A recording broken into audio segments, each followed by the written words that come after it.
결혼 3년 차인 최 씨는 최근 시어머니 때문에 큰 고민에 빠졌다고 합니다. 맞벌이인 최 씨 부부는 아직 아이가 없어서 경제적으로 넉넉한 편인데 이를 아는 시어머니가 최 씨에게 자꾸 뭔가를 요구하기 시작한 겁니다.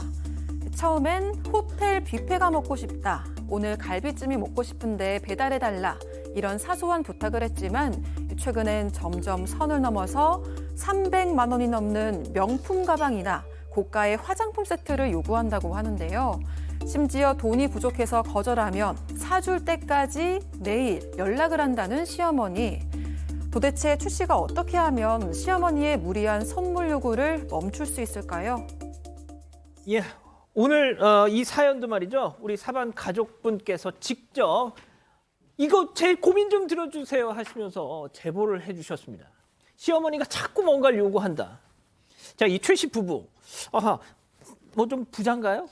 일단 부부는요, 이 남편은 공기업에 다니고 이 아내는 프리랜서입니다. 아내 수입이 상당히 괜찮은데 오히려 남편 벌이보다 괜찮은 면이 있다고 합니다. 그런데 이 지금 당장은 이 아이가 없어서 여유가 있는 거지 아이를 낳게 되면 당분간은 남편이 외벌이를 해야 하잖아요. 그렇게 되면 생활이 넉넉할 것 같지는 않다는 이 설명입니다. 최 씨 부부는요, 2년 뒤에 아이 계획이 있습니다. 그렇기 때문에 맞벌이인 지금 저금을 굉장히 많이 해둬야 하는 상황이고요. 아하. 시어머니는 이 상황을 다 아는데도 계속해서 뭔가를 요구하시는 겁니다.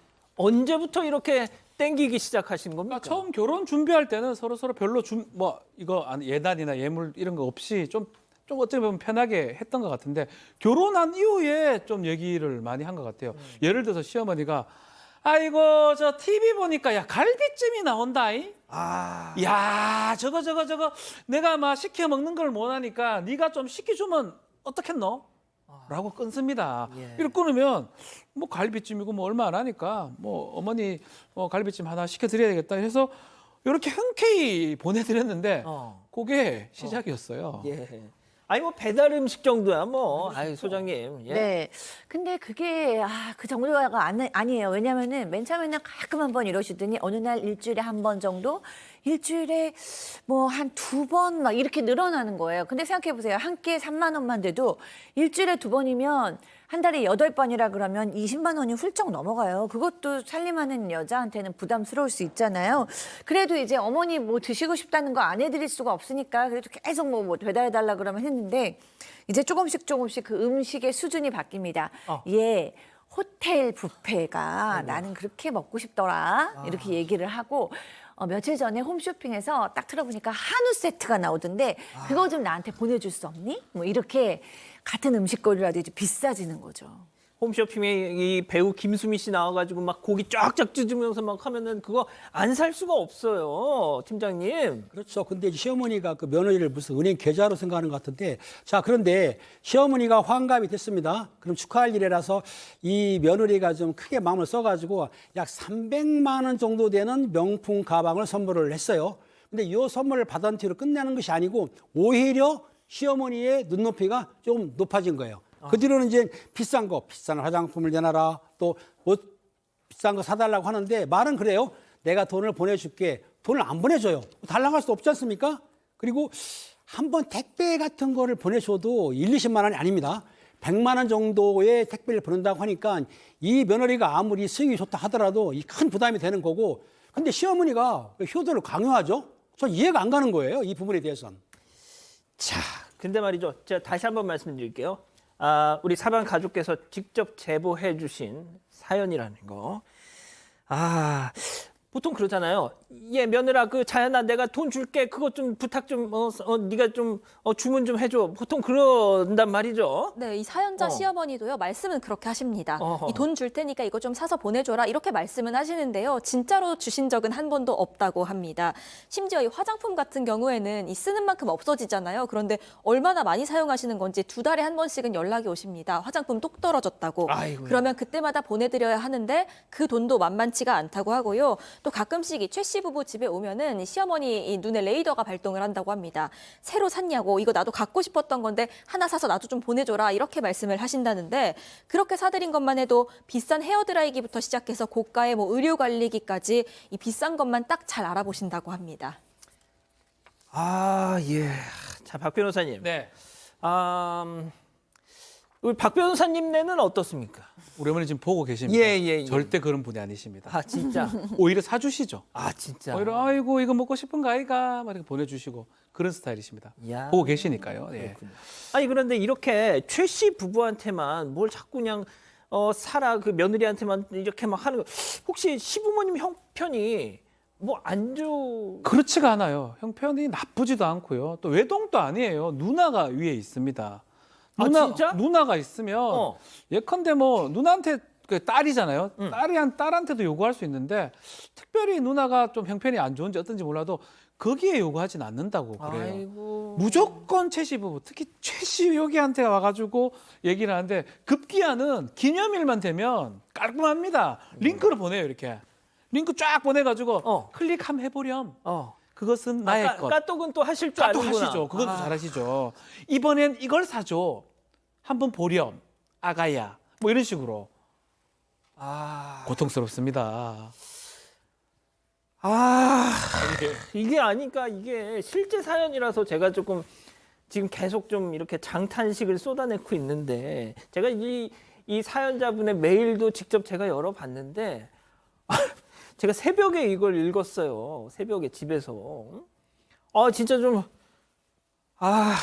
자, 이 기자 만약에 이 기자는 아직 미혼인데 이제 우리 솔직히 이 기자가 좀 걱정입니다. 저야 이제 어느 정도 초월을 했지만 이 기자는 진짜 결혼 생각을 하고 있는 입장에서 자꾸 별별 상담소에서 이런 얘기만 듣다 보면 네, 저도 뭐 어떻게 해야 되나 이런 생각들이 들고 제경을 하면 어떻게 해야 하나 싶기도 한데 이게 사실 옷 너무 예쁘다 아니면 이거 너무 좋아 보인다라고 의도 없이 말씀을 하시면은 어련히 뭐 생신이라든지 뭐 이런 핑계 삼아서 선물을 당연히 해드리고 싶은 게 사람 마음이잖아요. 그런데 이렇게 오셔서 너무 요구를 하시면 오히려 이 시어머니 뵙는 게 너무 좀 부담스럽고 안 뵙고 싶을 것 같은 그런 생각이 듭니다. 안 보고 싶다. 안 갈 수는 없잖아. 오라는데. 그렇죠. 어떻게 할 거야 그러면? 그래도 사달라고 하시면 사드려야죠. 그래도. 그럼 계속 그러면은 이제 뭐 A급을 요구를 하시면은 이제 B급으로 살짝 이렇게 등급을 낮춰가지고 짝퉁 드린다고? 뭐 그런. 아이고. 그럼 신랑한테 신랑 그렇죠. 네, 남편이랑 상의를 해야 할 것 같습니다. 신랑한테 해야지 그럼. 자 소장님 네. 어쩜 좋아 진짜. 그러니까요. 근데 이 뭐 시어머니도 그렇지만 제 내담자 중에서는 친정 어머니가 딱 이러셔가지고 아주 너무 괴로우셨어요. 실제 상담자. 네, 실제 오. 제 내담자가 항상 본인은 이제 뭐 정말 알뜰살뜰 살려고 화장품도 막 샘플 쓰고 그냥 로드샵 거 쓰는데 어머니께서 항상 고가의 백화점 상품권을 화장품을 요구하시고 친구들이 예를 들어서 뭐 좋은 가전 샀으면 친구는 누구는 딸이 그거 사줬다는데 그거 있으면 좋겠다라고 얘기를 하셔서 소장님 진짜 딱 그 말씀하시는 게 보통 이게 본인도 본인이지만 친구들 모임 가가지고 네. 막 옆에서 막 그런 얘기 들리면은 네. 예? 그래서 이제 친정엄마니까 사주시지만 그게 시간이 이제 막 몇십 년이 되니까 이 내담자께서 거의 신경쇠약에 걸리셔서 친정어머니를 너무 미워하게 되더라고요. 친정어머니일지라도 이게 계속 진행이 되면 신경쇠약에 둘 사이 완전히 갈라집니다. 그러니까 이게 뭐 그 시어머니나 친정어머니가 유난히 자기만 생각하는 이기적인 성격일 수도 있고 아니면 우리가 흔히 얘기하는 뭐 성인 아이라 그래서 겉모습은 성인 같지만 내 마음은 여전히 아이의 그런 욕망에서 벗어나지 못할 수도 있는데 어쨌든 이렇게 되면 하는 사람은 별거 아닌 것처럼 요거 사줘 저거 사줘 이러지만 당하는 사람은 이게 굉장히 그 물방울이 계속해서 바위 뚫듯이 너무나 괴롭거든요. 그래서 이런 거는 좀 어떻게든지 고쳐야죠. 팀장님 신랑 어디 갔어 신랑? 신랑이 조정을 해야 되는데 신랑은 자기 부모한테 잘하니까 신경 안 쓰는 오히려 속으로 흐뭇하게 웃고 있겠죠. 그런데 기분 나쁜 건 이게 아니에요.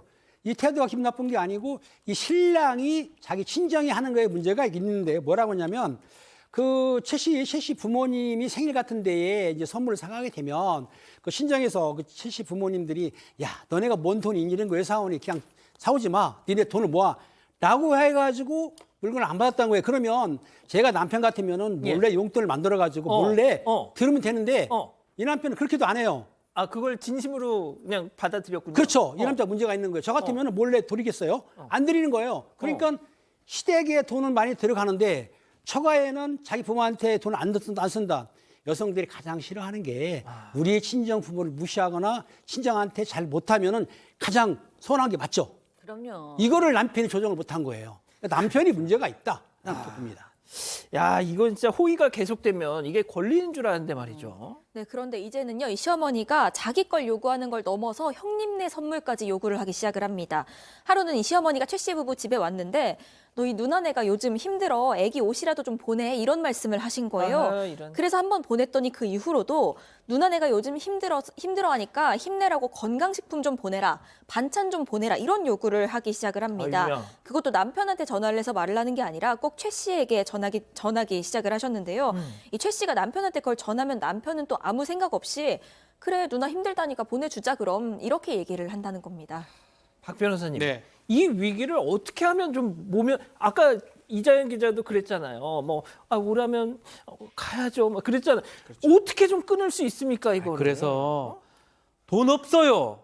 그리고 전화도 좀 안 받고 이렇게 좀 해봤어요. 최 씨 입장에서는. 아니 한 번은 안 받을 수 있어. 계속 오는데. 문제는 계속 전화를 합니다. 아이고 이런. 뭐가 필요할 때마다 전화를 계속해요. 계속 해가지고 2번, 3번 안 받는데 4번째 받잖아요. 예. 안부를 일단 묻어요. 아이고 별일 없니? 아 시작은 안 요새 불어. 전화를 왜 잘 안 받노? 아니 뭐 건강 어떠노? 하면서 갑자기 또 비교를 합니다. 누구랑? 그 엄마 알지? 걔들 엄마 그 가방 들고 다니던데 아이고 나는 가방이 없다. 이거 웃잖아. 며느리가 그거 사줬다 하던데. 이렇게 얘기를 합니다. 그러니까 친구 모임 가가지고 비교를 하는 겁니다. 그러니까. 누구 며느리는 예를 들어서 얘기를 하니까 바로 사주는데 우리 며느리도 그랬던데 지금은 아닌 것 같기도 하고 이렇게 끊어버립니다.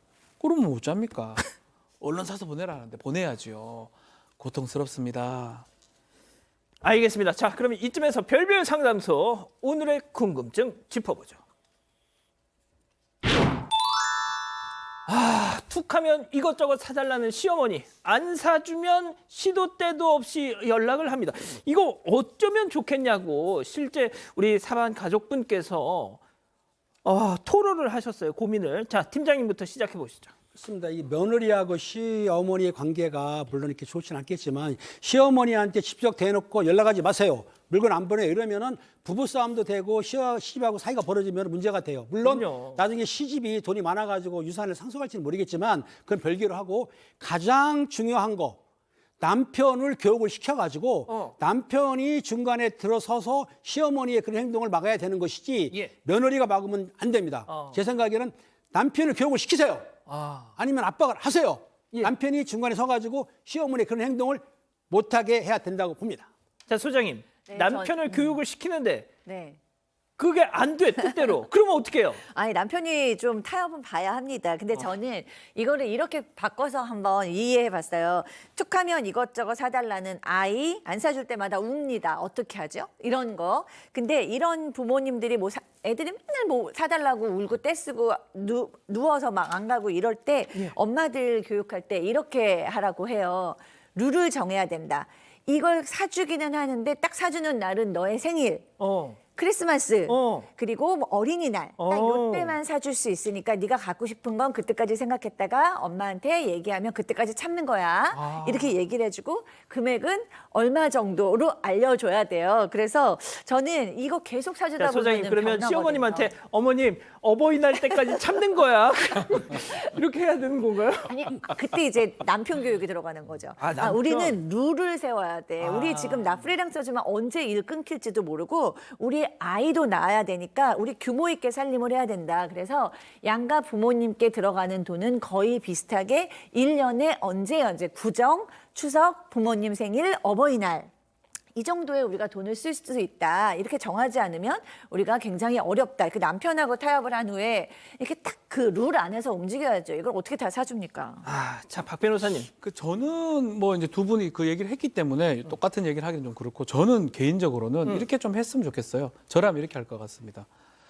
돈이 지금 안 돼서 이제는 온라인으로는 절대 안 하기로 했습니다. 에? 현금으로만 쓰기로 했어요. 온라인 거래를 끊었습니다. 어머니 죄송하지만 앞으로는 인터넷 거래를 못 하게 됐어요. 우리 지금 형편이 안 돼서 이해해 주세요. 필요하시면 제가 현금으로 드릴 테니까 연락 주십시오 하고 안 가면 돼요. 집으로 찾아오면 어떻게? 집으로 찾아오면. 그 생각을 못 했네요. 아이 그 뭐야? 생각을 못 했네요. 뭐야? 현금 달라고 하진 않겠죠. 짜증나잖아 죄송합니다. 갑자기. 집에 올 거 생각을 못 했는데 현금 달라고 하진 않을 것 같은데요. 어? 현금 달라고 하면 아, 이 정도 노력이면 집으로도 지갑 찾아오셔. 보여주면서 어머니 돈이 지금 봐요 1,000원짜리 2개 있습니다라고 현금으로 좀 하시면 어떨까요? 자, 이 기자, 우리 가족 여러분들 네, 가족 별로 여러분들께서 참고할 내용이 아닌 것 박 같아. 변호사님이 내신 것보다 더 좋은 의견을 아, 내주셨습니다. 진짜? 박승기님 비롯해서 많은 분들이 남편 카드로 사주면 다 해결된다고 말씀을 하셨고요. 좋은 대안이에요. 가장 이야, 좋아. 그 방법이 네, 그게 몰래 제일 좋아. 이렇게 딱 해가지고. 이런 방법이 있었습니다. 아, 그걸 왜 몰랐을까? 이외에도 담비맘님은 오늘은 거지근성 특집인가요? 라고 말씀하셨고요. 세련 할배님 아들 도로 가져가라고 하세요라고도 말씀하셨습니다. 자, 제가 마지막으로 정리를 신랑 카드를 몰래 이렇게 쏙 꼭 좀 기억해 주셨으면 좋겠네요. 자, 별별 상담소 이렇게 정리하고요. 아직 안 끝났습니다. 이거 눌러주세요.